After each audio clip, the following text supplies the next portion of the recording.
இன்னைக்கு 1ஆம் தேதி, எப்பவுமே 1ஆம் தேதி ஒரு ஆஃப்டர்நூன் செய்தி தான் தருவேன். 1ஆம் தேதி வரவு தெரியும். அதுபோல் இன்று ஒரு சுருக்கமான ஒரு செய்தியை தரும்படியாக கர்த்தர் கிருபை செய்வாராக. என்னோடு கூட எடுத்துக்கொள்ளுங்கள். கர்த்தருடைய எண்ணாகும் 24 அதிகாரம் 24 1வது வசனம், பக்கம் பழைய ஏற்பாட்டில் 203 203 நான் வாசிக்கிறேன். இஸ்ரவேலை ஆசீர்வதிப்பதே கர்த்தருக்கு பிரியம். ஜெபிப்போம். அன்பும் கிருபையும் நிறைந்த எங்கள் பரலோகத்தின் பிதாவே, உம்முடைய குமாரனாகிய இயேசுவின் நாமத்திலே இந்த வசனத்தினுடைய கருத்தில் ஒப்புக் கொடுக்கிறேன்.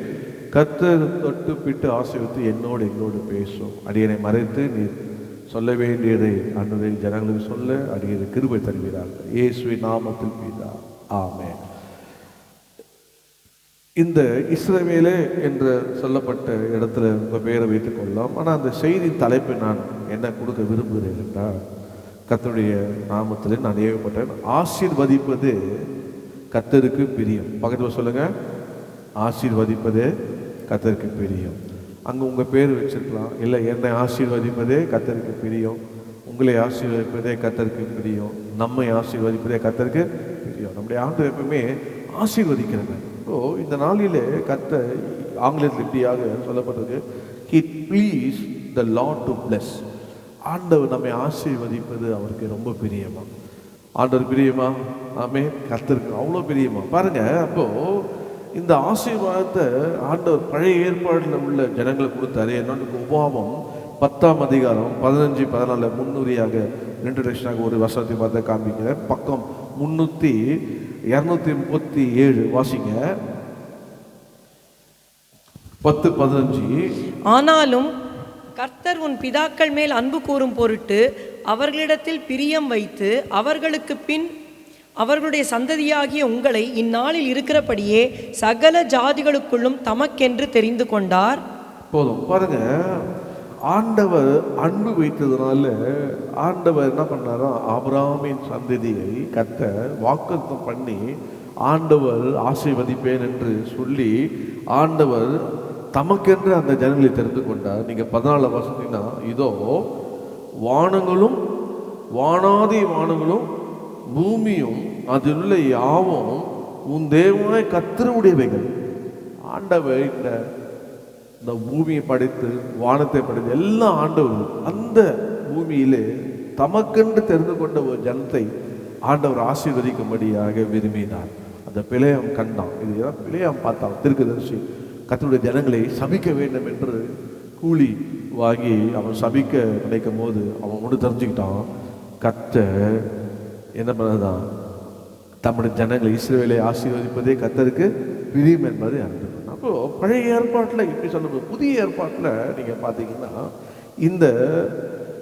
இந்த தம்முடைய ஜனத்தை ஆண்டவர் ஆசீர்வதி பிரியமா இருந்தோம்ல, இந்த ஆசீர்வாதத்தை நீங்களும் நானும் பெற்றுக்கொள்வதற்கு இந்த புதிய ஏற்பாட்டில் என்ன சொல்லுறது பார்க்க போகிறோம். என்னோட கூட முதல் குறிப்பாக என்னோட கூட நீங்க லூக்கா 2ஆம் அதிகாரம் 14ஆம் வசனம், பக்கம் 79 எனக்காக வாசிங்க.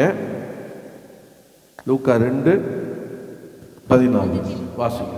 உன்னதத்தில் இருக்கிற தேவனுக்கு மகிமையும் பூமியிலே சமாதானமும் மனுஷர் மேல் பிரியமும் உண்டாவதாக என்று சொல்லி தேவனை துதித்தார்கள்.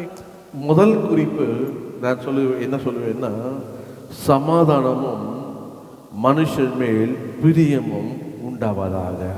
நம்முடைய ஆசீர்வாதம் என்ன? ஆசீர்வாதம் மனுஷனுக்கு தேவை அப்படின்னா முதல்ல சமாதானம். பக்கத்தில் சொல்லுங்க, என்ன வேணும்? இன்னைக்கு எத்தனை குடும்பத்தில் சமாதானம் இல்லாத இருக்காங்க தெரியுங்களா? சமாதானம் இல்லாத இருக்கிறாங்க. ஆனால் உண்மையாகவே ஆண்டவர் இந்த டிசம்பர் மாதம் வாக்கு பண்ணுகிறாரு, ஆசீர்வதிப்பதே கர்த்தருக்கு பிரியம். எப்படி ஆசீர்வதிப்பாராம்? சமாதானம் தந்து ஆசீர்வதிப்பாராம். அல்லேலூயா. இந்த மாதம் உங்களுக்கு சமாதானம் தந்து ஆசீர்வதிப்பார். இந்த வசனத்தை நீங்கள் கொஞ்சம் டோல் பண்ணிங்கன்னா பார்த்தீங்கன்னா இப்படியாக அந்த வசனம் சொல்ல பாருங்க, உன்னதத்தில் இருக்கிற தேவனுக்கு மகிமையும் பூமியிலே சமாதானமும் மனுஷன் மேல் பிரியமும் உண்டாவதாக என்று சொல்லி தேவனை துதித்தார்கள். அப்போ நம்ம மேல பிரியம். யார் பிரியமா இருக்கணும் இல்லையோ, யார் தான் பிரியமா இருக்காரு சொல்ல மாட்டீங்களே, கர்த்தர் பிரியமா இருக்கிறார். ஹல்லேலூயா. இன்னைக்கு என் மேலே பிரியமாகவே இல்லை, பிரியத்தை காட்டுன்னா எப்படி காட்ட சொல்கிற அப்படின்னு சொல்லி சண்டை போடுவாங்க. ஆனால் ஆண்டவர் நம்ம மேலே பிரியமாக இருக்காங்க. நம்ம ரட்சிக்கப்பட்டு நம்ம மாத்திரமல்ல, பூமியிலே சமாதானமாக மனுஷன் மேல், மனுஷனா ஆண்டவர் நம்ம பிரியமாக இருக்கிறார். ஆனால் இன்னைக்கு எல்லாருமே எது மேலே பிரியமாக இருக்காங்க? நாய் மேலே பிரியமாக இருக்காங்க, பூனை மேலே பிரியமாக இருக்காங்க. ஆனால் மனுஷன் மேலே பிரியமாக இருக்க ரொம்ப கம்மியாக இருக்குது. ஆனால் ஆண்டவர் இந்த உலகத்தில் வர எல்லா மனுஷன் மேலே என்ன பண்ணாரு? பிரியமாக இருக்கிறார். அதில் விசேஷமாக கர்த்தருடைய பிள்ளைகளுக்கு ஆண்டவர் சமாதானம் பிரியமும் நமக்கு உண்டாகும்படி கர்த்தர் செய்கிறார். ஹல்லேலூயா.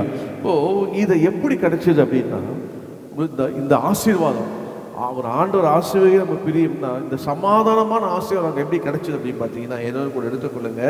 அதுக்கு ஒரு கிரியை செலுத்தப்பட்டது, சும்மா கிடைக்கல. நமக்கு வாழ்க்கையில் ஆண்டவர் நமக்கு எதுவும் சும்மா கொடுக்கல. நீங்கள் என்னோடு கூட நீங்கள் வாசிப்பீங்கன்னா எடுத்து வாசிங்க. கொலேசர் 1:20 நீங்கள் எடுத்து, புதிய ஏற்பாடு கொலேசர் 1ஆம் அதிகாரம் 20ஆம் வசனத்தை வாசிங்க. அவர் சிலுவை, பக்கம் 275 அடிக்கிறேன், வாசிங்க. அவர் சிலுவையில் சிந்தின இரத்தத்தினாலே சமாதானத்தை உண்டாக்கி பூலோகத்தில் உள்ளவைகள் பரலோகத்தில் உள்ளவைகள் யாவையும் அவர் மூலமாய் நமக்கு ஒப்புரவாக்கி கொள்ளவும் அவருக்கு பிரியமாயிற்று. பாருங்க, அந்த வசனம் அழகாக பைபிள் தந்து பாருங்க.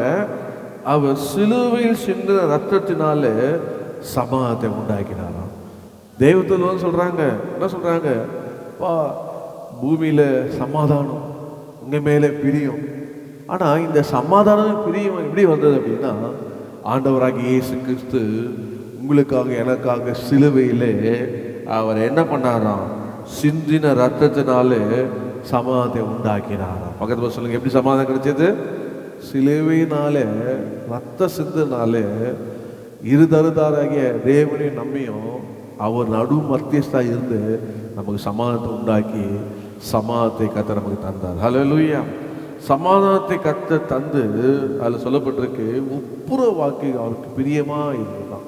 இயேசுக்கு பிரியமா இருந்தது. இன்னொன்று பாருங்க, அதில் கூட ஒரு கஷ்டப்பட்டார். மத்திய 27:43 நீங்கள் வாசினா பக்கம் 45 அதில் சொல்லப்பட்டிருக்க பாருங்க.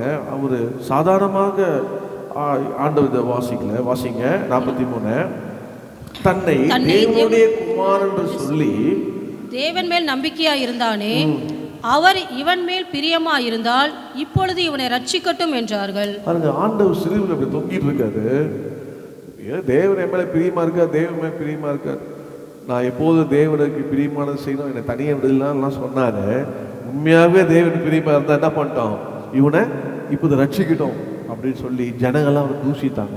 ஆனால் ஆண்டவர் ஒன்று தெரியும், என்ன ரட்சிக்கிறதுக்காக நான் சிலுவை தொங்கலப்பா, உன்னை ரட்சிக்கிறதுக்காக சிலுவை தொங்குகிறேன். ஹல்லேலூயா.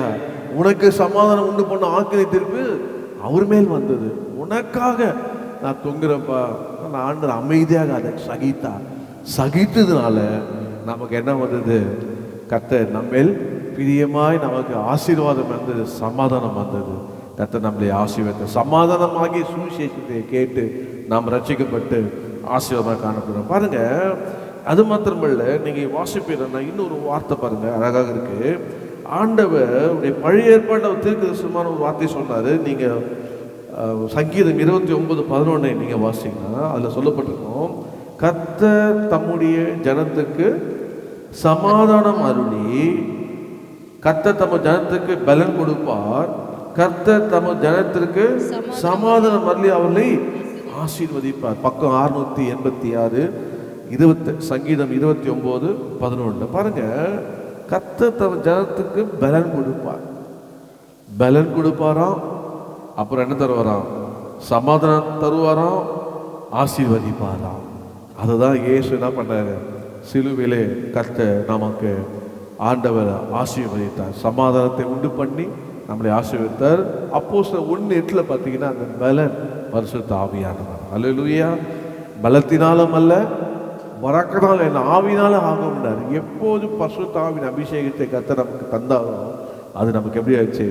பலனாயிடுது. வாசிக்கிற இந்த வசனத்தை, பரிசுத்த ஆவி உங்களிடத்தில் வரும்போது நீங்கள் பலன் அடைந்து எருசலேமிலும் யூதா முழுவதிலும் சமாரியாவிலும் பூமியின் கடைசி பரியந்தமும் எனக்கு சாட்சிகளாக இருப்பீர்கள் என்றார்.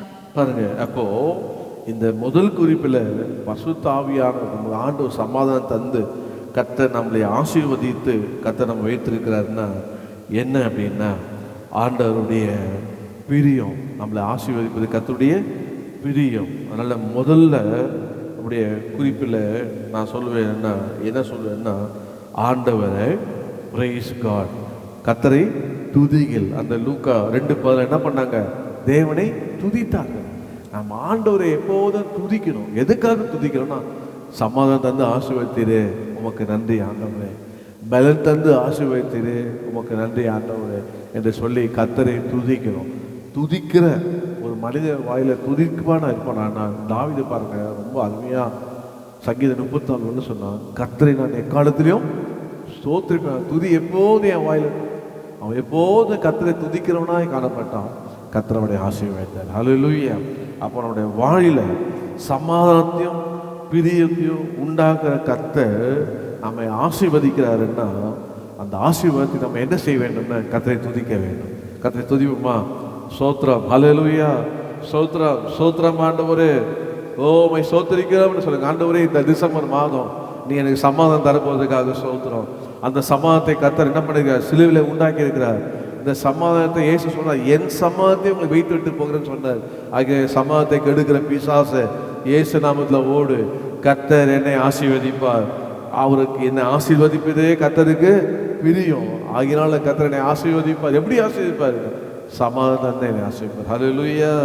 துதிப்பதே என் தகுதி அல்லோ, துதித்திடுவேன் இயேசுவை. சொல்லுங்க, துதிப்பதே என் தகுதி அல்லோ, துதித்திடுவேன் இயேசுவை. துதிக்கிறோம். ஒவ்வொரு வாயிலும் கர்த்தருடைய பிள்ளைகள் வாயில உண்மையாய் ஆண்டவர் உங்களுக்கு சமாதானத்தை ஆசீர்வதித்தானா நீங்க எப்படி இருப்பீங்க? துதிப்பீங்க.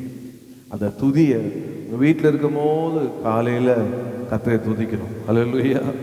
ஆலயத்துல அந்த துதியை கொண்டு வரணும். அதுதான் ஆண்டவர் கொடுக்கிற காணிக்க பலி. அப்படி ஆண்டவருக்கு துதிக்கும் போது கர்த்தர் ஆசீர்வதிப்பார். முதலாவதாக பாருங்க, முதல்ல என்ன சொன்னா முதல் குறிப்பு ஆண்டவர் நம்மை ஆசீர்வதிப்பதே கர்த்தருக்கு பிரியம். எப்படி ஆசீர்வதிப்பார்னா சமாதானம் நமக்கு தந்து நமக்கு கர்த்தர் ஆசீர்வதிப்பார். அதனால் நம்ம செய்ய வேண்டியதை கர்த்தரை துதிக்க வேண்டும். ரெண்டாவதாக பாருங்க, வாசிங்க. ரெண்டாவதாக கர்த்தர் அந்த ஆசீர்வதிப்பதே கர்த்தருக்கு பிரியம். எப்படின்னா கர்த்தாவே, அதாவது உமது தேசத்தின் மேல் பிரியம் வைத்து சிறுபி திருப்பிடி. சங்கீதம் 85:1 பக்கம் 724 வாசிப்போம். கர்த்தாவே, உமது தேசத்தின் மேல் பிரியம் வைத்து யாக்கோபின் சிறையிருப்பை திருப்பினீர். இந்த ரெண்டாவது குறிப்பை நான் சொல்லுவேன்னா பிரியம் வைத்து சிறையிருப்பை திருப்பினீர். சொல்லுங்க, பிரியம் வைத்து சிறையிருப்பை திருப்பினீர். இந்த தேசம் என்பது யாருன்னா நம்ம தான். தேசம்ன்றது யார் தான்? நம்ம தான். நீ பியூலா என்றும் நீ பட்டணம் என்றும் ஆண்டவர் சொல்லுவார். தேசம் என்றது நம்ம தான். நம்முடைய வாழ்க்கையில சிறையிருப்பாக இன்னும் காணப்படுகிற எந்த காரியமானாலும் இந்த மாதத்தில் விசுவாசிங்க, கர்த்தர் உங்கள் சிறையிருப்பை மாற்றுவார். எது விசுவாசிக்கிறீங்க? ஆங்கிலத்தில் எப்படியாக சொல்றது, Lord, you were pleased to turn the captivity. கர்த்தாவே, உமது பிரியம், நீ உங்களுடைய பிரியம் வைத்து சிறுபி திருப்பினீர் என்று சொல்லப்பட்டிருக்கு. அப்போ இந்த டிசம்பர் மாதம் எந்தெந்த காரியத்தெலாம் இன்னும் சிறைப்பட்டு இருக்கிறீங்களோ, எந்தெந்த காரியெல்லாம் சத்துரு சிறையாக்கி இருக்கிறானோ நீங்க விசுவாசிக்க வேண்டும். கர்த்தர் என் சிறையிருப்பை மாற்றுவார். ஹல்லேலூயா. சிறையிருப்பிலே இருக்கிறது ஆண்டவருடைய சித்தம் அல்ல. இப்படியாக தாவீது சொல்லுவாரு சங்கீதத்தில், கர்த்தர் தம்முடைய ஜனங்களின் சிறையிருப்பை திருப்பும் போது அவர்கள் எப்படி இருப்பாங்களாம்? சொப்பனை காண்பதை போல இருப்பார். சொப்பனை காண்பது அது சரியான எலக்ட்ரேஷன். நான் பைபிளை ஒரு உதாரணம் கொடுப்பேன்னா என்னோட கூட யோபு 42:10 நீங்கள் 12 வாசிப்பீங்கன்னா அங்கே ஒரு சரியான ஒரு எக்ஸாம்பிள் இருக்க பாருங்க. சொல்லப்பட்டிருக்க பாருங்க, யோபு தன் சிநேகிதனுக்காக வேண்டுதல் செய்த போது கர்த்தர் அவன் சிறையிருப்பை மாற்றினார். யோபுக்கு முன்னே இருந்த எல்லாவற்றையும் பார்க்கிலும் இரட்டத்தனையாக கர்த்தர் அவனுக்கு தந்தளினார். 12ஆம் வசனம், கர்த்தர் யோபின் முன்னிலைமை பார்க்கிறோம், அவன் பின்னிலைமையை ஆசீர்வதித்தார். ஹல்லேலூயா. அப்போ நம்முடைய சிறையிருப்பு மாறணும்னா என்ன செய்ய வேண்டும்? நம்முடைய வாழ்க்கையில் சத்துரு போட்ட சிறையிருப்போம், நம்முடைய வாழ்க்கையில் என்ன சிறையிருப்பு இருந்தாலும் அந்த சிறையிருப்பு விட்டு வெளியே வருவதற்கு எந்த மனிதனாலும் நம்ம வெளியே கொண்டு வரவே முடியாது. ஒரு சிறையிருப்பில் நம்ம இருக்கிறோம்னா அது நம்ம வெளியே வர்றது எந்த மனிதனாலும் நம்ம வெளியே கொண்டு வரவே முடியாது. ஆனால் நம்முடைய சிறையிருப்பை மாற்றுறதுக்கு கர்த்தர் நம்ம கையிலே ஒன்று கொடுத்துருக்காரு. என்ன கொடுத்துருக்காருன்னா, அந்த சிறையிருப்பை மாற்றுறதுக்கு நீங்களும் நானும் செய்ய வேண்டும்னா ப்ரே டு காட். சொல்லுங்க, கர்த்தரிடத்தில் ஜெபிக்க வேண்டும். யோபு என்ன பண்ணாரு? ஜெபம் பண்ணினார். ஜெபம் பண்ணும்போது ஆண்டவர் தன்னுடைய சிநேகிதனுடைய சிறையிருப்பை மாத்திரமில்லை, யோபின் சிறையிருப்பை கர்த்தர் திருப்பினார். ஜெபிக்க வேண்டும். ஆண்டவரே இப்படி ஆயிடுச்சு சொல்லி புலம்பக்கூடாது.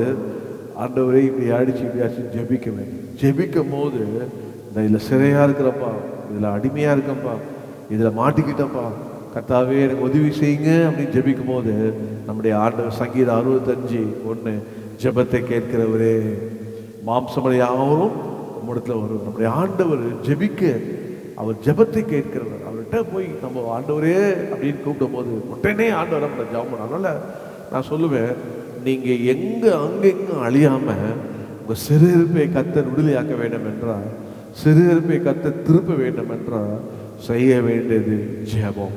நான் இது எழுந்துட்டேனே ஆண்டவரே அப்படின்னு சொல்லி நீங்கள் ஆண்டவர் ஜெபிக்கும் போது கர்த்தர் நீங்கள் இழந்ததை திருப்பி தருவார். ஆமே. எத்தனை பேர் விசுவாசிக்கிறீங்க? என்ன இழந்துட்டீங்க? எந்த பிசாசு உங்களை சிறையெடுத்து பிடிச்சிட்டு போயிட்டான்? நீங்கள் செய்ய வேண்டியதெல்லாம் ஒன்று ஆண்டவர் விட்டு போய் ஜெபிக்க வேண்டும். தாவீதுடைய குடும்பத்தை எல்லாரும் சிறைப்பிடிச்சு போகும்போது எல்லாரும் அழுதாங்க.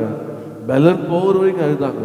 தன்னுடைய பலன் போக மட்டும் அழுதுன்னு தாவீது திடீர்னு உணர்ந்தான். என்ன உணர்ந்தான்? பக்கத்தில் என்ன உணர்ந்தான் சொல்லுங்க? என்ன உணர்ந்தான்னா, நம்ம இப்படி மற்றவங்களை போல் அழுது நம்ம பலன்லாம் போகக்கூடாது. நமக்கு யார் இருக்கிறா? கர்த்தர் இருக்கிறா. தன்னை கர்த்தருக்குள்ளே திடப்படுத்தி கொண்டான். அல்லேலூயா. கர்த்தருக்குள்ளே திடப்படுத்தி கொண்டான். அங்க திடப்படுத்தி கொண்டு என்ன செய்தான்னா, கர்த்தரிடத்துல போய் விசாரித்தான். ஆண்டவரே நான் போகலாமாப்பா? அது ஜெபம் போல தான் அது. ஆண்டவர் சொன்ன, நீ போ, எல்லாவற்றையும் திருப்பி கொள்வாய் போல. நாம் என்ன செய்யணும்னா, எது நம்ம வாழ்க்கையில் சத்துரு நம்ம சிறையாக்கி பறித்தானோ நம்ம ஒன்றே தான் செய்ய வேண்டும். நாம் ஆண்டவரை நோக்கி ஜெபிக்க வேண்டும். ஆண்டவராக இயேசு சொல்லி கொடுத்தார் பாருங்க, பலவானை முந்தி கட்டினால் ஒழிய அவனுடைய உடைமைகளை கொள்ளளிக்க முடியாது. ஆண்டவரே என்னுடைய காரியத்தை ஆண்டவரை பிடிச்சி வச்சிருக்கான், கொண்டு போயிட்டான், இல்லை நான் இந்த சிறையில் இருக்கிறப்பா, ஆண்டவரே என்னை ஜெபிக்கும் போது கர்த்தர் என்ன பண்ணுவாராம்? நிச்சயமாக சிறையிருப்பை கர்த்தர் மாற்றுவார். எத்தனை பேர் விசுவாசிங்க? இந்த டிசம்பர் மாதம், இந்த வருஷத்துல முடிவான மாதம், எந்தெந்த சத்துரு சிறைப்பிடிச்சு போயிருக்கானோ நீங்கள் ஜெபிக்கும் போது கர்த்தர் என்ன பண்ணுவார்? சிறையை மாற்றி உங்களை ஆசீர்வதிப்பார். ஏன்னா உங்களை ஆசீர்வதிப்பதே கர்த்தருக்கு பிரியம். அதனால நீங்கள் சிறைப்பட்டு இருப்பது கர்த்தருக்கு பிரியம் இல்லை, இழந்து இருக்குது கர்த்தருக்கு பிரியம் இல்லை, உங்களுடையதை மற்றவங்க கொண்டு போடுறது கர்த்தர் பிரியம் இல்லை. கர்த்தர் கொடுத்தது நீங்க வைத்துக் கொள்ள வேண்டும். கர்த்தர் கொடுத்ததை நீங்க பெற்றுக்கொள்ள வேண்டும். கர்த்தர் கொடுத்த ஆசீர்வாதத்தை நீங்க அனுபவிக்கணும். அதுதான் கர்த்தருக்கு பிரியம். ஆகினால இந்த மாதம் நீங்க ஜெபிக்கும் போது கர்த்தர் உங்களுக்கு தருவார். ஹல்லேலூயா. எத்தனை பேர் பெற்றுக்கொண்டீங்க? ஆமே. நல்ல தான் இப்படியாக நான் பாடுவோம். விசுவாசியே நீ பதறாதே, விசுவாசி நீ கலங்காத, விசுவாசத்தினால் நீதிமான் பிழைப்பான். நீதிமானுடைய ஊக்கமான ஜெபம் சகலத்தை திரும்பி போடும். ஆமே. உடைய ஆண்டவர் ரொம்ப நல்லவர். யாரு? ஜெபத்தை கேட்போம் எங்கள் தேவா, ஜெபத்தின் வாஞ்சை தந்தருளும், ஜெபத்திலே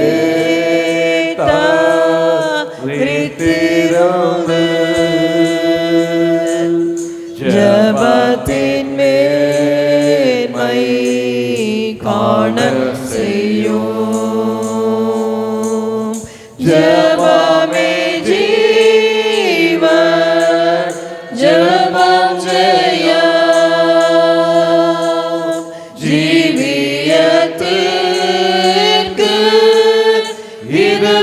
சட்டம் ஜெபமே ஜீவன் ஜெபம் ஜெயம் ஜீவியத்திற்கு இதுவே சட்டம்.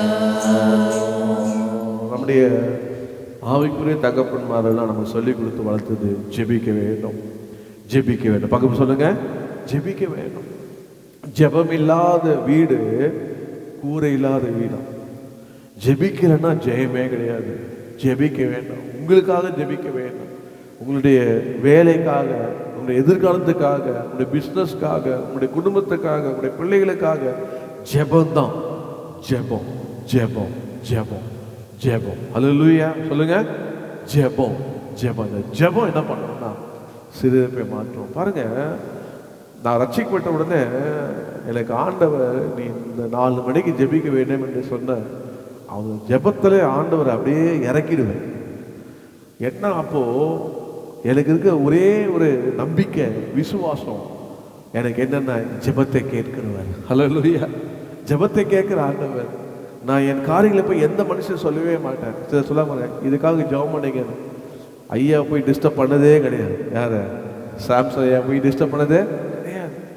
ஜெபிச்சு கர்த்தர் என்னை ஆசீர்வாதத்தை கொண்டு அவர்கிட்ட காட்டுவேன். என்னை கர்த்தர் ஆசீர்வதிச்சாரு, தட்டி கொடுப்பார், சந்தோஷப்படுவேன். அதனால ஜெபந்தான். ஜெபம் மாத்திரம் எனக்கு, நான் மாத்திரம் ஜெபம் மாத்திரம் பண்ணாததுன்னா என் வாழ்க்கையில முன்னேறிக்கவே முடியாது. ஜெபம் முழங்கால் படிக்கிட்டு, இன்னைக்கு முழங்காலே காணும். எங்க அதை சொல்ல உழுவுற மாடை சொல்லுவாங்க பாருங்க, என்ன சொல்ல அந்த பழமொழி, உழுவுற மாடை இதில் பாருங்க, ஜெபிக்கிறவன முழங்காலில் பாருங்கன்னுவாங்க. இன்னைக்கு ஜெபமே இல்லை. இப்போ கூட நான் யோசிக்கிறேன், இந்த நம்மக்கிட்ட இருக்கிறது 100 சேர் தான். இந்த 100 சேரை சுற்றில ஓரத்தில் அப்படியே போட்டுட்டு இன்னொரு ரெட் மேட்டை வாங்கி பிரித்து யாரெல்லாம் கீழே உட்கார முடியுமோ கீழே உட்கார வச்சு முட்டி போட. எஸ்பெஷலி வயசான டிஸ்டர்ப் பண்ண மாட்டேன். இன்னைக்கு வயசானதான் முட்டி போடுறாங்க. இப்போ இருக்கிற பிள்ளைகளிலிருந்து வாலிபர்லேருந்து அவரை முட்டி போட்டு என்ன பண்ணோம், கர்த்தர் சமூகத்திலே காணப்படும். நாங்கள்லாம் முட்டி போட்டு வளர்ந்தோம். எங்களை முட்டி போட்டு வளர்க்க வச்சாங்க. இன்னைக்கு அநேக சபைகளில் முழங்காலே இல்லை, எல்லாம் தான் வச்சுக்க சொகுசு சேர் ஆயிடுச்சு. வந்தோடனே சேரில் உட்காந்துட்டு சோத்திரம் பண்ணிட்டு போயிடுறாங்க. ஆனால் முழங்கால நின்று அந்த 3 பாட்டு முடிஞ்ச உடனே ஒரு 10 நிமிஷம் அப்படி ஆண்டோல நடத்துவார் பாருங்க முழங்கால்லையே, அதிலேயே பெரிய ஜெயம் கிடைச்சிடும். அல்லேலூயா. முழங்கால் போட்டு வீட்டில் முழங்கால் போட்டு பழக மாட்டீங்க, முழங்கால் போட்டு கர்த்தரை நோக்கி ஜெபித்து பாருங்க. உங்கள் ஜெபம் ஊக்கமான ஜெபமா, வல்லமையான ஜெபமா, பதில் கொண்டு ஜெபமா. பலவீனம் இருக்கும், ஆனால் நீ ஜெபிக்கும் போது பலவீனம். ஜெபிக்கவே மாட்டேன் அப்படின்னா கர்த்தர் எதுவுமே செய்யவே மாட்டார். 4 தினத்தில் ஃபீல் பண்ணுவீங்க, ஐயோ ஜெபிக்காத என்னுடைய விட்டுட்டுன்னு. கிருபை ஜெபிச்சு கிருபை பெற்றுக்கொள்வாங்க. அதனால் பாருங்க, ஜெபித்து சாமுவேலை பெற்றுக்கொண்டார். அந்த மாதிரி வேதத்தை நான் நிறைய ஜெபிக்கணும். ஜெபம் இல்லை. உங்களுடைய பேக் போன என்னன்னா உங்களை முதுகெலும்பு என்ன, ஜெபம் தான். ஜெபம் தான். நீங்கள் ஜெபிச்சு போய் ஒன்றுமே தான், நீங்கள் ஜெபிச்சு போய் நின்னாலே கர்த்தர் உங்களை பயன்படுத்துவார், உங்களை ஆசீர்வதிப்பார், உங்களோடு இருப்பார். கர்த்தருக்கு ஸ்தோத்திரம். 3ஆவதாக நான் சொல்லி முடிக்கிற பாருங்க. முதலாவதாக கர்த்தர் நம்மை ஆசீர்வதிக்க கர்த்தர் பிரியம். எப்படின்னா சமாதானம் தந்து கர்த்தர் நம்மளை ஆசீர்வதிப்பார். அதனால நாம் அவரை துதிக்க வேண்டும். 2ஆவதாக கர்த்தர் நம்மை ஆசீர்வதிக்க பிரியம். எப்படி பிரியும்னா நம்முடைய வாழ்க்கையில் காணப்படுகிற சிறு எறும்பை கர்த்தர் திருப்பி கர்த்தர் நம்மளை அதுக்கு நம்ம ஜெபிக்க வேண்டும். கர்த்தர் நம்மளை ஆசை. 3ஆவதாக எடுத்துக்கொள்ளுங்கள், லூக்கா 12ஆம் அதிகாரம் 32ஆம் வசனத்தை வாசிங்க. பக்கம் 101 வாசிங்க. பயப்படாதே சிறுமந்தையே, உங்களுக்கு ராஜ்யத்தை கொடுக்க உங்கள் பிதா பிரியமாயிருக்கிறார். பாருங்க, 3ஆவதாக Father pleased to give you the ministry. பிதா உங்களுக்கு ராஜ்யத்தை கொடுக்க பிரியமா இருக்கிறார். பயப்படாது சிறுமந்தையே, உங்களுக்கு ராஜ்யத்தை கொடுக்க பிதா பிரியமா இருக்கிறார். இப்போ 3ஆவதாக என்னன்னா, ஆண்டவர் இந்த உலகத்தில் எதுக்காக நமக்கு ரட்சித்தாருன்னா, ஆண்டவர் தம்முடைய ஊழியத்தை உங்கள் கையில் கொடுக்குறதுக்கு. எத்தனை பேர் ஆயத்தமாக இருக்கீங்க? ஊழியன்னா எல்லாம் பயப்படுறாங்க, ஐயோ வேலை விட்டு வந்துடணுமா, ஆண்டவர் 3 நேரத்தை வந்தோம்மா, 3 நேரத்துக்கு ஊழியத்துக்கு வர்றதுக்கு கர்த்தர் உங்களை தகுதிப்படுத்தி தான் கூப்பிடுவார், ஆயத்தப்படுத்தி கூப்பிடுவார். அதுக்குன்னு ஆண்டவர் திட்டங்களை விட்டுருப்பார். ஆனால் அதுக்கு முன்னாடி நீங்கள் பயிற்சி எடுக்கணும். ரட்சிக்கப்பட்ட உடனே நீங்கள் என்ன பண்ணணும்? ஊழியம் செய்கிறதாக காணப்படணும். சிலருக்கு ஊழியனா எப்படிங்க இயேசு பற்றி சொல்கிறது? நான் சொல்கிறேன், உங்களுக்கு இயேசு பற்றி சொல்லணும்னா முதல்ல எங்கே போங்க? எங்கேயாவது கிராமத்துக்கு போங்க. கண்ணு தெரியாத இடத்துல போயிட்டு என்ன செய்யணும்னா, ஆண்டவர் என்னை ரட்சித்தார், எனக்கு ஆண்டவர் என்னை ஆசீர்வதித்து சமாதானம் தந்தார், கர்த்தர் என்னை அதே போல் என்னுடைய எல்லா சிறுவர்களுமே கர்த்தர் மாற்றி என்னை ஆசீர்வதித்து வைத்திருக்கிறாரு, இந்த நற்செய்தியை நான் உங்களுக்கு சொல்லுகிறேன் அப்படின்னு சொல்லணும். அதுதான் 3வது பார்த்தா ப்ரொகண்டா காட்ஸ் காஸ்பல். ப்ரொகண்டா காட்ஸ், அதாவது செய்தியை, நற்செய்தியை, கர்த்தருடைய நற்செய்தியை பிரசங்கிக்க வேண்டும். அப்போது கர்த்தர் என்ன பண்ணுவாராம்? உங்களை ஆசீர்வதிக்க பிரியமாக இருப்பாராம். நீங்கள் போய் தெருவில் போய் சுவிசேஷம் சொல்லி நீங்கள் வரும்போது கர்த்தர் ஆசீர்வாதம். எங்கே இருந்தாலும் கர்த்தருடைய சுவிசேஷம் சொல்லும் போது கர்த்தர் உங்களை ஆசீர்வார். எல்லாம் சொல்ல இடம் பொருள் ஏவல் வாங்கும். அதனால் சும்மா டக்குன்னு சொல்லக்கூடாது. கர்த்தர் ஏவப்பட்டா சொல்லணும், கர்த்தர் ஏவப்பட்டா சொல்லணும். எல்லாம் பிரச்சனை வந்துடும். இப்போ இருக்க காலம் ரொம்ப பயங்கரமான காலம். கர்த்தர் ஏவப்பட்டா சொல்லணும். ஒரு கிராமத்துக்கு போய் சுவிசேஷம் சொல்லணும், அதுக்கு முன்னாடி ஜெபம் பண்ணணும். ஜெபம் பண்ணி முதல்ல அங்கே இருக்க எல்லா பலவானையும் கட்டிட்டு அங்கே போனீங்கன்னா ஊழிய மகிமையாக இருக்கும். சில அதெல்லாம் கிடையாது, டக்குன்னு போகிறது, போய் அப்புறம் அடி வாங்கிட்டு வருது. ஆமாங்க, அப்படி போகக்கூடாது. போகிற இடத்துக்கு முன்னாடி ஜெபம் பண்ணணும். ஆண்டவரே நாங்கள் போகிறோம்ப்பா, கர்த்தாவே இயேசுவே, ஜெபம் பண்ணணும். நாங்கள் ஸ்ரீலங்காவுக்கு போனோம். அது உலகம் அதாவது சொல்லு, ஸ்ரீலங்கான்றது கண்ட்ரி, வேறு கண்ட்ரி. போகும்போது அதுக்காக ஜெபம் பண்ணணும். ஜெபம் பண்ணி எல்லாம் கட்டிட்டு எங்களோட வாங்க ஆண்டவரே போனோம். எங்கள் ஊழி எப்படி இருந்தது? மகிமையாக கர்த்தர் ஆசீர்வாதம். அதுக்கப்புறம் இன்னொரு டீம் போச்சு. போனோட செம்ம அவங்களுக்கு லாஸு, வண்டி ப்ராப்ளம், ஊழியமே பண்ண முடியல. ஏன்னு நான் எனக்கு தெரியாது. ஆனால் கர்த்தர் எங்கள் மேலே கிருபையாக இருந்தார், ஜெபத்தை கேட்டார், ஜெபித்தோம். பாருங்கள், அப்போது வேதத்தில் பார்த்தீங்கன்னா, நான் உங்களுக்கு வேதத்தில் கட்டுற பாருங்கள், இது ஆண்டவருடைய ஒரு இதுவு. Father please to give you the மினிஸ்ட்ரினர், உங்களுக்கு ஊழியத்தை கொடுக்க உங்கள் பிதா பிரியமாக இருக்கிறார், அதனால உங்களை என்ன பண்ண ஆசீர்வதிப்பாரா. அதுக்கு நான் வேதத்துலேருந்து ஒரு வார்த்தை காட்டுற பாருங்க. நீங்கள் என்னோடு கூட லூக்கா இருக்கிற சுவிசேஷம் 24ஆம் அதிகாரம் நீங்கள் 36, 47, 51 வாசிச்சிங்கன்னா, 36 வாசிங்க. லூக்கா 123 பக்கத்தில் வாசிங்க. இவைகளை குறித்து அவர்கள் பேசிக்கொண்டே இருக்கையில் இயேசு தாமே அவர் நடுவில் நின்று உங்களுக்கு சமாதானம் என்றார். உங்களுக்கு சமாதானம், அல்லேலூயா, உங்களுக்கு சமாதானம் என்று சொல்லி 47 பார்த்தீங்கன்னா சொல்ல பாருங்க. அன்றியும் மனம் திரும்புதலும் பாவ மன்னிப்பு எருசலேம் தொடங்கி சகல தேசத்தாருக்கும் அவருடைய நாமத்தினாலே பிரசங்கிக்கப்பட வேண்டியது என்று சொல்லி 51ஆம் வசனத்தில் அவர்களை ஆசீர்வதிக்கையில், அல்லேலூயா, கர்த்தரை சொல்லிட்டு போட கட்டப்பா, இங்கேருந்து தொடங்கி எல்லா தேசத்துக்கும் போங்க.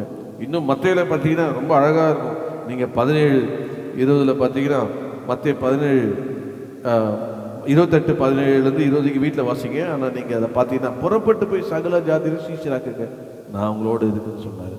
3ஆவதாக இந்த மாதத்தில் கர்த்தர் உங்களை என்ன பண்ணுவாரா? உங்களை ஆசீர்வதிப்பார்.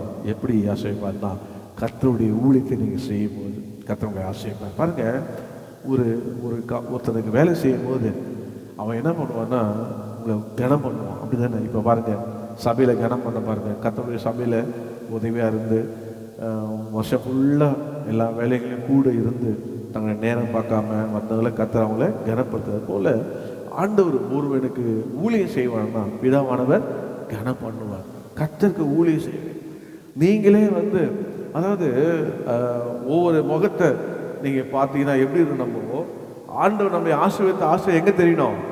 சொல்ல மாட்டீங்களே, முகத்தில் தெரியணுங்க. நீங்கள் நான் சொன்ன லூக்கா, நீங்கள் வீட்டில் போய் அதை வாசித்தீங்கன்னா, நீங்கள் லூக்காவுடைய வீட்டில் போயிட்டு நீங்கள் அதான் அதில் சொல்லப்பட்டிருக்காரு, அந்த சமூகம் சொல்லப்பட்டிருக்கு. ஆனால் நான் நேரம் இல்லை, நம்ம கர்த்தரால் ஆசீர்வதிக்கப்பட்டதை நம்ம முகத்தில் தெரியணும்.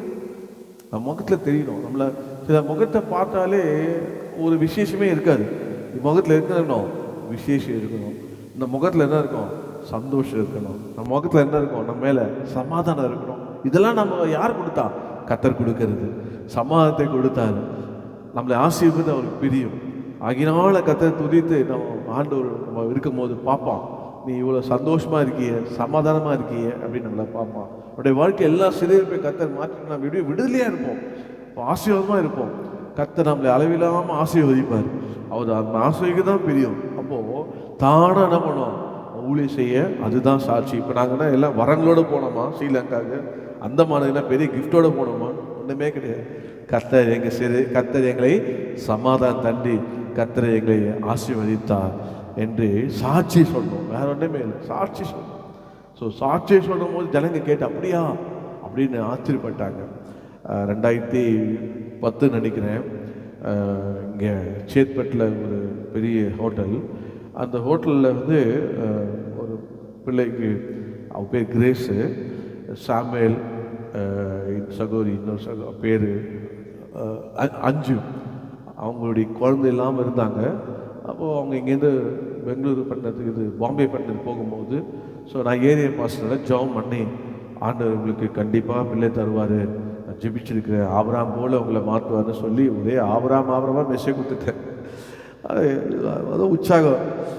இப்போ கர்த்தர் கிருபையாக என்ன பண்ணார், அவங்கள நினைத்தவர்களே ரொம்ப வருஷமாக குழந்தை இல்லாதவங்களுக்கு கர்த்தர் குழந்தை கொடுத்தார். அதனால் அவங்களுக்கு என்னென்ன, இங்கே வந்து நம்ம பாஸ்டர் கூப்பிட்டு நம்ம என்ன பண்ணோம், ஹோட்டலில் ஒரு மீட்டிங் வச்சு நம்ம வந்து பிள்ளைக்கு ஃபஸ்ட்டு பர்த்டே கொண்டாடணும் அப்படின்னு சொல்லி அவர்கள் இன்வைட் பண்ணாங்க. அந்த இடத்துல போனவுடனே எவ்வளோ பெரிய ஆள் இருக்காங்க, நான் பார்க்குறேன். பெரிய பெரிய ஆளெல்லாம் இருக்கிறாங்க, பெரிய பெரிய ஆளெல்லாம் செம்மையாக இருக்காங்க. அப்படியே அந்த ஹோட்டல் ஃபுல்லாக நிறைஞ்சிருந்தது. அப்புறம் பொஃபே சிஸ்டம், பசங்கள்லாம் நிற்கிறாங்க. அதில் பார்த்தாலும் கர்த்தாவே நான் என்ன ஆண்டவரே பேசுறது தெரியலையே சொல்லிட்டு ஜெபம் பண்ணிட்டு ஆண்டவர் 3 காரியங்களே தேவனால் கூடாதுன்னு அப்படின்னு எடுத்தாங்க. இப்போ செய்தி கொடுத்துட்டு அந்த செய்திக்கு என்னுடைய சாட்சி சொன்ன பாருங்க. சாட்சி சொன்ன எல்லாம் நிறைய பேர் கலந்துருந்தாங்க. அப்படியே வாலிபர்லேருந்து பெரிய ஆஃபீஸர்லேருந்து எல்லாருமே அப்படியே பார்த்துட்டு முடிஞ்ச உடனே குழந்தைய விசாரிக்க போகல, நேரம் என்ன விசாரிக்க வந்துட்டாங்க. இப்படியேப்பட்ட சாட்சி எப்படி இருக்க, கர்த்தர் இப்படி உங்களை ஆசை வச்சிருக்காரு, இப்படி உங்களை மாற்றிருக்காரு, இப்படி உங்களை உயர்த்திருக்கிறாரு சொல்லி எல்லாரும். அப்புறம் பொஃபே போகிற பசங்கள்லாம் பிளேட்டு போய் சாப்பிட போனால், ஓ அங்கிள் செம்மையாக இருந்திருக்க, ரொம்ப டச் ஆச்சு, ரொம்ப உணர்ந்தேன் அந்த அன்பை அப்படின்னு சொல்லி நிறைய பேர் அப்படியே கேட்டு பாருங்க. சாட்சி தான் ஆண்டவர் என்ன சொன்னார், இவைகளுக்கு நீங்கள் சாட்சி. லூக்கால சொல்கிற பாருங்க, இவைகள் நீங்கள் சாட்சின்றார். நம்முடைய வாழ்க்கை, நம்ம ஆண்டவர் நமக்கு கொடுத்த இந்த ஆசீர்வாதத்தை நம்ம எப்படி இருக்கணும், முகத்தில் காட்டணும், சமாதத்தை முகத்தில் காட்டணும், சந்தோஷத்தை முகத்தில் காட்டணும். அப்படி இருக்கும் போது அதான் உண்மை, ஃபேக் இல்லை. சரி நடிப்பாங்க பாருங்க, பார்க்கும்போது நம்ம போன அப்படி இருக்கக்கூடாது, அது நடிப்பு. உண்மையான சந்தோஷம் சமாதானம் கர்த்தர் தருவார், அது உள்ளத்தில் இருக்குது. விசுவாசிக்கணும். ஏன்னா உங்களை ஆசீர்வாதம் கர்த்தருக்கு பிரியம். எப்படி ஆசீர்வதிச்சார், நமக்காக சிலுவையில் சம்பாதித்த சமாதானத்தையும் ஆசீர்வாதத்தையும் கர்த்தர் உண்டு பண்ணால ஒவ்வொரு நாளும் அவர் துதிக்கணும். 2வதாக என்ன சிலை பண்ணாலும் கவலைப்படாதீங்க. இந்த டிசம்பர் மாதம் ஜெபம் பண்ணுங்க. ஜெபம் பண்ணி சிறுப்பை திருப்புங்க. கர்த்தர் நம்ம சிறுப்பை கர்த்தர் நிச்சயமாக திருப்பி நம்மளை கர்த்தர் ஆசீர்வதிப்பார், இரட்டத்தனையாய் தந்து ஆசீர்வதிப்பார். 3வதாக ஆண்டவர் கொடுத்த இந்த ரட்சிப்பை, இந்த கர்த்தர் கொடுக்குற இந்த ஊழியத்தை, கர்த்தர் ஊழியத்தர காத்திருக்கிறார். அவருக்கு ஊழியம் செய்யும் போது கர்த்தர் அளவில்லாமல் ஆசைப்பார். நீங்கள் போய் என்ன பண்ணலாம், பிரகிரகணம் பண்ணலாம், போய் சொல்லலாம். ஆபிரகாமுக்கு ஆண்டவர் கொடுத்ததே என்ன, ஆபிரகாம் தனக்கு வர சந்ததிக்கு என்னை பற்றி சொல்லுவான் அப்படின்னு ஆண்டவர் எதிர்பார்த்தார். இயேசு போகும்போது சீசரை கூப்பிட்டு போய் சொல்லுங்கப்பா அல்ல, அதுக்குன்னு நேரம் எடுங்க. என்னுடைய வாழ்க்கையில் ஊழியத்தில் சண்டே ஆனால் அப்போது அவுட்ரீச் போகிறதுக்கு முன்னாடி ஹாஸ்பிட்டல் பிடிச்சி ஆரம்பித்தேன். அதுக்கப்புறம் ஏற்ற யூத்தோடு தான் ஹாஸ்பிட்டல் போனோம், ஏசு யூத்தோடு தான் பிரான்ச்சுக்கு போனோம், ஊழியம் பண்ணோம். அப்புறம் மாதத்தில் 2 நாள் போனோம். இப்படி ஊழியம் பண்ணிக்கிட்டே இருந்தாங்க. கர்த்தர் என்ன பண்ணார், ஆசீர்வதித்தார். நான் ஊழியம் பண்ணிட்டு காணி கொடுப்பாங்க, பிரசங்கெல்லாம் பண்ண போகணும், காணிக்கை வாங்கவே மாட்டேன் சொன்னேன். நான் வேலை செய்கிறேன், கர்த்தர் என்ன ஆசீர்வதிப்பார். அப்படி கர்த்தருக்கு என்ன பண்ணோம், ஊழியம் பண்ணோம், பிரசங்கம். நீங்கள் என்ன பண்ணணும், உங்கள் வீட்டில் வசதி இருக்குமாண்ணா ஒரு ஜப கூட்டை வைங்க.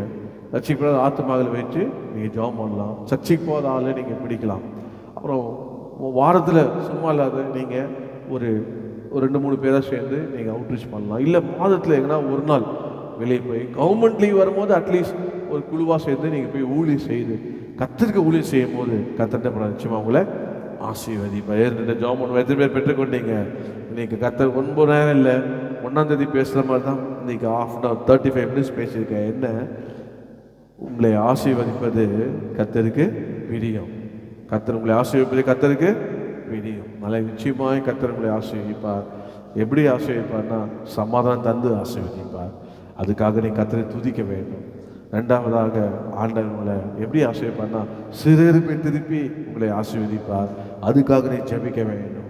அப்புறம் 3ஆவது, கர்த்தர் தம்முடைய ராஜ்யத்தின் ஊழியத்தை உங்களுக்கு தர இருக்கிறார். அந்த ஊழியத்தை நீங்கள் எடுத்து கர்த்தர் உங்களுக்கு தான் நம்பி இருக்கிறார். ஆவியானவர் உங்களுக்கு கொடுத்த சமாதான ரட்சிப்பு ஆசீர்வாதம், உங்களுக்கு கொடுத்த கர்த்தர் விடுதலையை நீங்கள் கொண்டு போய் கொடுத்தும் போது கர்த்தர் உங்களோடே வருவார். அவர்களோடு இருந்து அற்புத அடையாள மூலியமாய் கர்த்தர் தம்முடைய வார்த்தையை உறுதிப்படுத்தினார். அதான் நீங்கள் தனியாக போகும்போதே கர்த்தருடைய ஆவியானவரோடு இருப்பார்.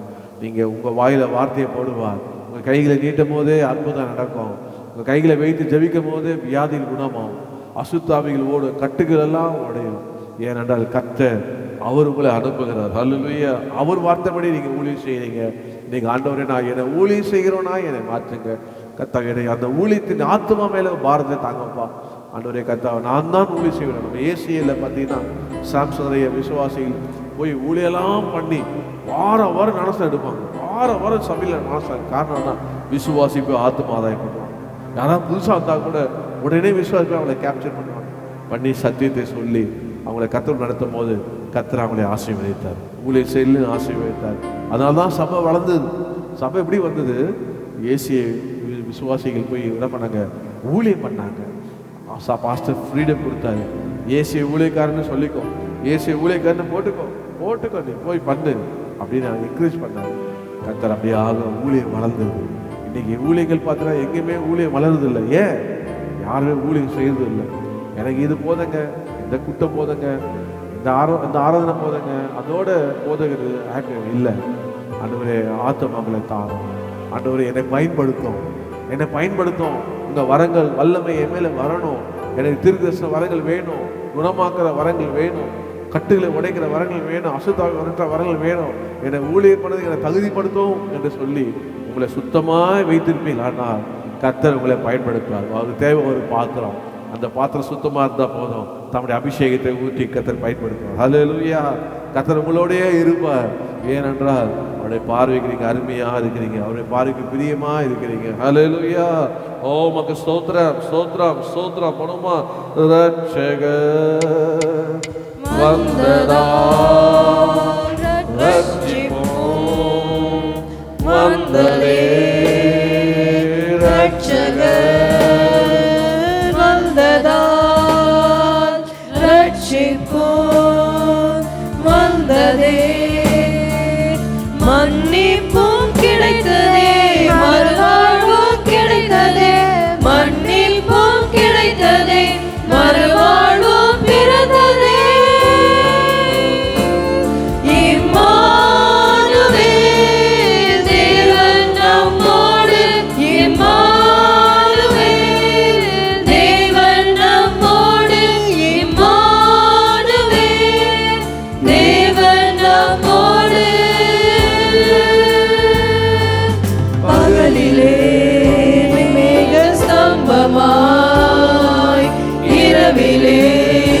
அக்கினி ஸ்தம்பமாய் பகலிலே மேக ஸ்தம்பமாய் இரவிலே அக்கினி ஸ்தம்பமாய் முன் செல்லும் தூதனாய் வழி நடத்தும் மேய்ப்பனாய், முன் செல்லும் தூதனாய் வழி நடத்தும் மேய்ப்பனாய்.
கையில தட்டி ஓ கர்த்தர் உங்களை ஆசீர்வதிப்பதே கர்த்தருக்கு பிரியம்.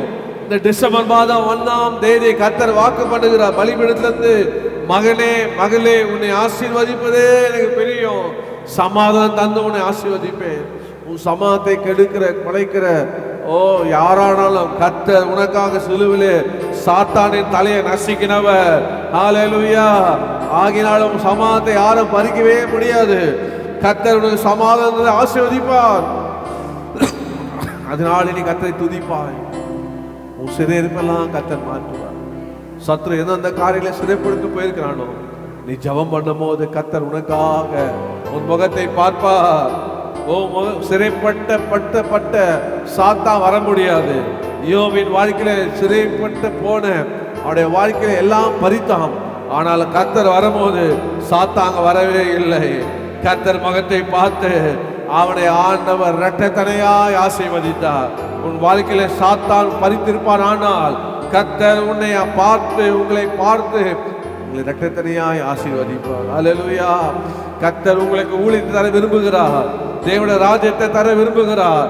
எத்தனை பேர் ஆயத்தமாக ஆண்டவரே எனக்கு ஊழியத்தை கொடுங்கப்பா, எனக்கு அபிஷேகத்தை கொடுங்கப்பா, எனக்கு வரங்களை கொடுங்கப்பா, எனக்கு ஆத்துமாக்களை கொடுங்கப்பா என்று கர்த்தரை நோக்கி கேளுங்க.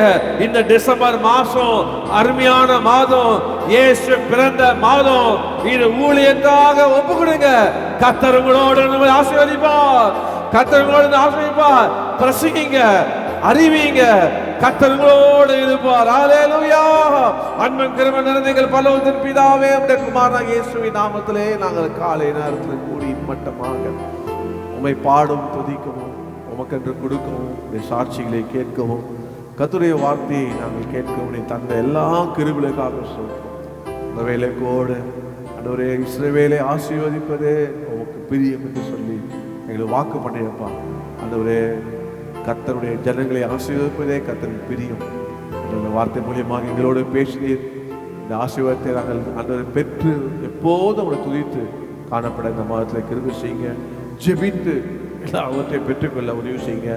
பிரசங்கித்து ஆண்டவரை ஆசீர்வாதத்தை பெற்றுக்கொள்ள உதவி செய்வீராக. உடைய கருத்துக்கு வந்த ஒவ்வொரு தனித்தனியாக ஆசீர்வதிங்க. இந்த மாதம் முழுவதும் உடைய பிள்ளைகளை ஒன்று குறைபடக்கூடாதப்பா. சமாதானத்தோடு நடத்துங்கப்பா. ஆண்டவரே இயேசுவே அப்பா சோத்திரம் தந்து அந்த இரட்டைத்தனையாய் தந்து ஆசீர்வதித்து நடத்துங்கப்பா. ஆண்டவரே ஊழியத்தை கொடுத்து ஆசீர்வதித்து நடத்துங்கப்பா. சிறு பெரிய ஒவ்வொருவரையும் உங்களுடைய காலம் தொட்டு ஆசீர்வதிக்கிட்டோம். எல்லா துதி கனமகி உமக்கே செலுத்துவோம். இயேசுவின் நாமத்தை ஜெபிக்கிறோம் நல்ல பிதாவே, ஆமென். என் ஆத்துமாவே கர்த்தரை ஸ்தோத்திரி, என் முழுமையான பரிசுத்த நாமத்தை ஸ்தோத்திரி. என் ஆத்துமாவே கர்த்தரை ஸ்தோத்திரி. ஆமென். நம்முடைய கர்த்தராகிய இயேசு கிறிஸ்துவின் கிருபை, பிதாவாகிய தேவனுடைய அன்பு, பரிசுத்த ஆவியானவருடைய அன்யோன்ய ஐக்கியம் அனைவரோடு சகல பரிசுத்த கர்த்தரை வருகை மட்டும் இருப்பதாக. ஆமென், ஆமென், ஆமென். கர்த்தர் உங்களை ஆசீர்வதிப்பார். அருமையான சகோதரர் தனிக்கச்சலம்